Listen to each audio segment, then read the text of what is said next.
we are looking at this as still late stage here in this weekly cycle. Now, this is acting on this weekly chart a lot stronger than it actually is. So just want to just emphasize that we need to look at that daily chart to see the actual price action here. But what we're looking at is that this is late on this weekly time frame and still looking for this to sell off one more time. We have added this alternate 40-week cycle, which still has to prove itself here, but currently highest odds are that we will look for one more sell-off. Now, let's go ahead and look at this overall cycle timing as well.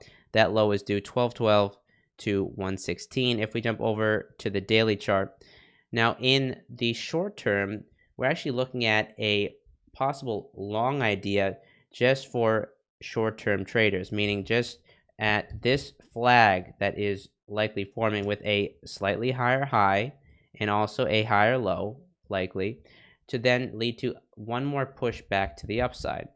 There is a zone coming in. If I bring over the fib tool, go from that low to that high right there, you'll see the levels come in from around 719 to 662. We don't really want to see it through 662, and then we will look for it to get a pop back to the upside to at least retest this old high around 810 or so.